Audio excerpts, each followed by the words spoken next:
بسم الله الرحمن الرحيم ولا تمش في الأرض مرحا إنك لن تخرق الأرض ولن تبلغ الجبال طولا صلوات اللهم صل على محمد وآل محمد وعجل فرجهم. اللہ تبارک و تعالیٰ کا ارشاد ہے لا تمشی فی الارض مرحا، زمین پر اکڑ کے مت چلو، کیونکہ ولن تبلغ الجبال طولا ولن تخرق الارض ولن تبلغ الجبال طولا، اکڑ کر چلنے کی وجہ سے نہ تم زمین کو اندر دبا سکتے ہو اور نہ پہاڑوں کی بلندی تک پہنچ سکتے ہو۔ انسان کی حیثیت اور اس کی کیفیت کو یہاں بیان فرما رہا ہے کہ کیا حیثیت ہے انسان کی اس کائنات میں، جبکہ یہ انسان غرور اور تکبر کا مرتکب ہوتے ہیں۔ تو اس چیز سے روکتے ہوئے اللہ تبارک و تعالیٰ ارشاد فرما رہا ہے لا تمشی فی الارض مرحا، اکڑ کر مت چلو روئے زمین پر، یعنی اپنے آپ کو تواضع اور انکساری کے ساتھ زندگی گزارنے کی کوشش کرو۔ کیوں؟ انسان کی کوئی حیثیت ہی نہیں کہ جو تکبر کرے۔ تکبر جو ہے صرف اور صرف ذات احدیت کے لیے وہ قابل قبول ہے، اس کے علاوہ، اس ذات کے علاوہ کسی اور کے لیے یہ تکبر سے نہیں دیتا۔ لہٰذا یہ تکبر، غرور، مختلف قسم کی بیماریاں جو روحی بیماریاں ہیں انسان کے لیے، حسد اور جو یہ چیزیں انسان کی جس طرح بدن کے لیے بیماریاں ہیں، اسی طرح روح انسان کے لیے بھی مختلف قسم کی بیماریاں ہیں۔ لہٰذا ان تمام بیماریوں سے جب تک انسان پاک و صاف نہ ہو، اس کے لیے بہت ہی خطرناک مرحلہ ہے۔ روز قیامت یوم لا ینفع مال ولا بنون الا من اتى اللہ بقلب سلیم، قلب سلیم کے ساتھ جو شخص آئے گا، صرف وہی انسان جو ہے وہ قیامت کے دن تمام مشکلات سے یا تمام جو حالات سے جو گزرے گا اور وہ آرام و راحت کی زندگی اسے میسر ہوگی، وہ کون سے لوگ ہیں؟ جو قلب سلیم کے ساتھ آتا ہے۔ اور قلب سلیم سے کیا مراد ہے؟ ان تمام بیماریوں سے اگر انسان پاک و صاف ہو تو اس سے اس قلب کو قلب سلیم کہتے ہیں۔ تو بیماریاں کیا ہے؟ خواہی کی شوت دلے تو چوں آئینے، دہ چیز را بیرون کن از درون سینے۔ اگر آپ اور ہم چاہتے ہیں کہ اپنا دل، قلب پاک ہو، صاف ہو، قلب سلیم ہو، تو فرماتے ہیں کہ 10 چیزوں کو آپ اپنے دل سے نکال دو۔ وہ کیا ہے؟ کبر و حسد و ظلم و حرام و غیبت، بخل و طمع و حرص و ریا و کینے۔ یعنی اس میں تقریباً 10 چیزیں انسان کی قلبی بیماریاں جو ہے اس شعر میں انہوں نے سمایا ہے۔ ایک ہے تکبر، دوسرا ہے حسد، تیسرا ہے ظلم، چوتھا حرام، پانچواں جو ہے نا غیبت کرنا، چھٹا جو ہے بخل، اور ساتواں جو ہے طمع، آٹھواں حرص، اور نواں ریاکاری، اور 10واں جو ہے کینہ و بغض رکھنا کسی انسان کے لیے، کسی اور کے لیے۔ تو اگر ان بیماریوں میں سے اگر کوئی ایک بیماری بھی اگر انسان کے اندر، اس کے دل کے اندر اگر پائے جائے تو وہ قلب جو ہے نا قلب سلیم نہیں بلکہ وہ قلب بیمار ہے۔ لہٰذا فرماتے ہیں کہ ان 10 چیزوں میں سے اگر انسان اپنا دل پاک و صاف ہوتا ہے۔ یہاں پر میں انشاءاللہ صرف تکبر، کیونکہ سب سے پہلی بیماری جو ہے یہاں پر تکبر کو شمار کیا ہے، اسی پر جو ہے کچھ گفتگو کروں۔ تو اللہ تبارک و تعالیٰ نے فرمایا یوم لا ینفع مال ولا بنون الا من اتى اللہ بقلب سلیم۔ پھر فرماتے ہیں کہ انسان کے لیے حضرت آدم علیہ السلام جب ایک جگہ تشریف فرما تھے تو 6 قسم کے لوگ آپ کی خدمت میں آ گئے۔ تو ان میں سے 3 جو ہے بہت ہی نورانی شکل کے تھے اور 3 جو ہے بد شکل انسان تھے۔ تو جو 3 روحانی اور نورانی جو شکل میں تھے، ان میں سے کون سا سب سے پہلے انہوں نے کہا تھا جو آیا من انتا، حضرت آدم نے سوال کیا تو کون ہے؟ انہوں نے کہا انا العقل، میں عقل ہوں۔ دوسرے سے کہا من انتا وَأَيْنَ مَقَامَكَ، عقل سے کہا وَأَيْنَ مَقَامَكَ، تمہارا مقام، تمہاری منزل کہاں ہے؟ تو انہوں نے کہا انا فی الدماغ، انسان کے ذہن میں ٹھہرتا ہوں۔ پھر اس کے بعد سوال کیا، دوسرے سے سوال کیا من انتا، انہوں نے کہا انا شفقہ، میں شفقت ہوں۔ وَأَيْنَ مَقَامَكَ، تو مقام تو کہاں ہے؟ تو انہوں نے کہا انا فی القلب، قلب انسان میں۔ تیسرے سے سوال کیا من انتا، انہوں نے کہا انا الحیات۔ وَأَيْنَ مَقَامَكَ، آپ کا مقام کہاں ہے؟ تو انہوں نے کہا انا فی العین، میں انسان کے آنکھوں میں رہتا ہوں۔ جب یہ فرمایا پھر دائیں طرف بائیں طرف آپ رخ کر کے ان لوگوں میں سے ایک سے پوچھا من انت، انہوں نے کہا انا الکبر۔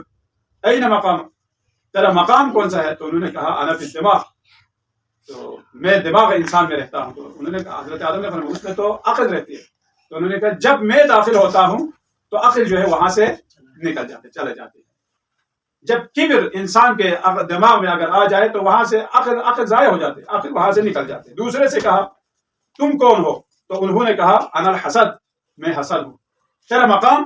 کہا میں فی القلب, میں قلب انسان میں رہتا ہوں, قلب آدم میں رہتا ہوں. تو انہوں نے کہا قلب آدم میں تو شفقہ رہتا ہے. انہوں نے کہا جب میں داخل ہوتا, جب میں حسد داخل ہوتا تو وہ شفقت جو ہے وہ انسان کے دل سے نکل جاتا. تیسرے سے سوال کیا من انت, تو کون ہے؟ تو انہوں نے کہا انا طمع, یعنی لالچ, طمع لالچ. تیرا مقام؟ انہوں نے کہا انا فی العین, چشم انسان میں رہتا ہوں, میری جگہ جو ہے انسان کا یہ آنکھیں ہیں. تو انہوں نے کہا آنکھوں میں تو حیا رہتی ہے. انہوں نے کہا جب میں داخل ہوتا ہوں تو حیا جو ہے وہاں سے نکل جاتی ہے, چلی جاتی ہے. بس سب سے پہلا جو ہے رذیلہ وہ انسان کے لیے کیا ہے؟ تکبر ہے. دنیا میں سب سے پہلا رذیلہ, سب سے پہلی بیماری, سب سے پہلا گناہ تکبر ہے. کس نے تکبر کیا؟ وَإِذْ قُلْنَا لِلْمَلَائِكَةِ اسْجُدُوا لِآدَمَ فَسَجَدُوا إِلَّا إِبْلِيسَ أَبَىٰ وَاسْتَكْبَرَ وَكَانَ مِنَ الْكَافِرِينَ.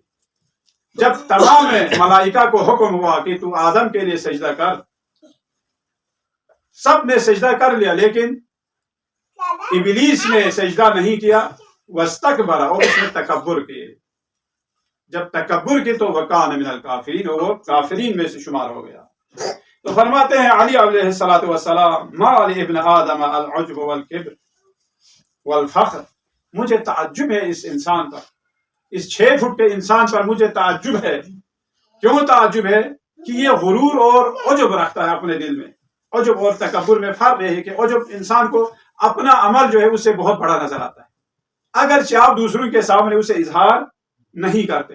اندر اندر سے میں سب سے زیادہ اپنے آپ کو اچھا سمجھتا ہوں, سب سے زیادہ میں اپنے اعمال کو ٹھیک سمجھتا ہوں, لیکن کسی دوسرے کے سامنے اظہار نہیں کر رہے, پھر بھی وہ بھی بیماری ہے. وہ بھی بیماری ہے انسان کے لیے. اگر اپنا عمل اگر اس کے لیے زیادہ نظر آئے, مومن کی علامت کیا ہے؟ مومن کی علامت تو یہ ہے کہ وہ نیک اعمال, عمل صالح بھی انجام دے, لیکن پھر بھی وہ اس خوف میں, اس ڈر میں رہے کہ پروردگارا کیا میرے یہ اعمال قابل قبول بھی ہے یا نہیں. اگر یہ انسان فکر کرتا رہے تو یہ مومن کی علامت ہے. ایسا نہ ہو کہ ہمیں کوئی معمولی عمل اگر ہم نے انجام دیا, ہمیں یہی جو ہے بہت کچھ نظر آئے, تو کہتے ہیں کہ اس وقت انسان کے وہ تمام حبط ہو جاتا ہے عجب سے. تو امیر المؤمنین فرماتے ہیں ما ابن آدم العجب والفخر اولہ نطفہ وآخرہ جیفہ واوسطہ حامل العذرہ. اس کی ابتدا جو ہے وہ نجس پانی ہے, جس کا نام لیتے ہوئے انسان کو شرم آتی ہے. اس نجس پانی سے وہ انسان بنا ہے. وہ آخرہ جیفہ, اور اس کی یعنی انتہا جو ہے وہ جیفہ ہے, مردار ہے. ایسا نجس کہ جسے ہاتھ لگانے والا جب تک غسل نہ کرے تب تک وہ پاک نہیں ہو سکتا. وہ اوسطها حامل العذرہ, اور اس کے اوسط والی دنیاوی جو زندگی ہے وہ کیا ہے؟ کثافتن کو اٹھا کر چلنے پھرنے والا انسان ہے. تو اس انسان کے لیے کیسے یہ جو تکبر اور غرور جو ہے وہ اس کے لیے زیب دیتا نہیں. اسی لیے حضرت لقمان نے کہا اپنے بیٹے کو نصیحت کرتے ہوئے, اے بیٹا انسان کے لیے تکبر اور غرور زیب نہیں دیتا. کیوں؟ اس لیے کہ جو 3 مرتبہ مقام پیشاب سے گزر کر اس دنیا میں اس نے قدم رکھا ہو, اس کے لیے تکبر کوئی زیب نہیں دیتا. انسان کی حقیقت تو یہ ہے, لیکن پھر بھی انسان اپنے آپ کو بہت کچھ سمجھتا ہے. اس لیے آپ اور ہمیں یہ فکر کرنی چاہیے, سوچنا چاہیے, یہاں پر غور و فکر کی ضرورت ہے, تدبر اور تفکر کی ضرورت ہے کہ انسان کی اور ہماری حیثیت ہی کیا ہے. فرماتے ہیں مکتوم المسکین ابن آدم, یہ ابن آدم بہت ہی مسکین غریب ہے. مکتوم الاجل و مکنون العلل, اس کی انتہا, اس کی موت جو ہے اس کے لیے معلوم نہیں کب آئے گی, کہاں آئے گی. اور اسی طرح بیماریاں جو ہے اس کے لیے وہ بھی مخفی ہے. وہ محفوظ العمل, لیکن اس کا ہر عمل جو ہے وہ محفوظ ہے. کرامت کاتبین جو ہے اس کو لکھ رہا ہے اور لکھتا جا رہا ہے. اور اس کے بعد فرماتے ہیں تولمہ البقعہ وہ محفوظ العمل و تولمہ البقعہ, اور قبر جو ہے اس کے لیے اس کی انتہا ہے. تو اس انسان کے لیے یہ تکبر جو ہے وہ زیب نہیں دیتا. اس لیے کہ کس بات پر آپ اور ہم غرور کریں, تکبر کریں. کون سی بڑائی ہے آپ میں اور ہم میں کسی کو مثال کے طور پر علم کی وجہ سے اس میں غرور تکبر آتا ہے. شخص ممبر پر واعظ و نصیحت کر رہا, ایک عورت نے نیچے سے سوال کیا, کوئی مسئلہ اس نے پوچھا تو اس کا جواب نہیں دے سکا. تو اس عورت نے کہا پھر تم میں اور مجھ میں کیا فرق ہے, تم اس ممبر پر کیوں چڑھے ہو؟ تمہیں اس ممبر پر چڑھنا نہیں چاہیے تھا. جب تمہیں مسئلے کا حل تمہیں معلوم نہیں, پتہ نہیں, تو اس پر کیوں چڑھے؟ تو انہوں نے ایک دانشمندانہ جواب دیا, یہ ممبر جو ہے میرے علم کے مطابق بنا. اگر یہ ایک سیڑھی اگر اوپر اگر میں بیٹھا ہوں تو یہ میرے علم کے مطابق ہے, لیکن اگر میری جہالت کے مطابق اگر ممبر بنانا چاہے تو اس جہالت اس ممبر کی اونچائی جو ہے نا آسمان تک پہنچ جائے. انسان کی جہالت بہت زیادہ ہے, علم بہت کم ہے. بس اب کسی کو قدرت کے اوپر اس کو ناز ہے, کوئی طاقتور, تو اس کے لیے اللہ تبارک و تعالیٰ ارشاد فرمانا ہے, یا ایھا الناس ضرب مثل فاستمعوا له ان الذين تدعون من دون الله لا يخلقوا ذبابا ولو اجتمعوا له وإن يسلبهم الذباب شيئا لا يستنقذوه منه ضعف الطالب والمطلوب. سورہ حج آیت نمبر 73 ہے. اس میں انسان کے ضعف اور ناتوانی کو بیان کیا ہے. فرمایا اے لوگو, تمہارے لیے ایک مثل اللہ تبارک و تعالیٰ نے ایک مثال دی ہے. وہ مثال اسے کہتے ہیں فاستمعوا له, اس مثال کو غور سے سنو. ان الذین تدعون من دون اللہ, جو اللہ کے علاوہ کسی اور کے یعنی بتوں کی جو پوجا کرتے ہیں, لا یخلقوا ذبابا, جو ایک مکھی کو بھی بنا خلق نہیں کر سکتا. اگر وہ سارے بت اور اس بت کے ان بتوں کے پوجا کرنے والے سب مل کر بھی اگر چاہے تو وہ ایک مکھی کو جو ہے وہ خلق نہیں کر سکتا. ولو اجتمعوا له, اور اس کے علاوہ وَإِن يَسْلُبْهُمُ الذُّبَابُ شَيْئًا لَا يَسْتَنقِذُوهُ, لیکن اگر وہی مکھی اگر انسان سے کوئی چیز چھین لے تو اسے وہ دوبارہ پکڑ نہیں سکتا. تو ضعف الطالب والمطلوب, کتنے ضعیف اور کتنے ناتوان ہیں وہ جو بتوں کی پوجا کرتے ہیں اور وہ بتیں جن کی وہ لوگ پوجا کرتے ہیں. امام جعفر صادق علیہ السلام کا فرمان ہے, مچھر جو ہے وہ حجامت کے لحاظ سے یعنی جسامت کے لحاظ سے, حجم کے لحاظ سے سب سے یعنی باریک اور یعنی ریز ترین جو ہے وہ حشرات ہے. لیکن خدا تبارک و تعالیٰ نے اس میں ہاتھی جو خشکی پر چلنے والے سب سے بڑا حیوان ہے, اس سے زیادہ اس مچھر میں اعضاء بدن جو ہے وہ زیادہ رکھا ہے.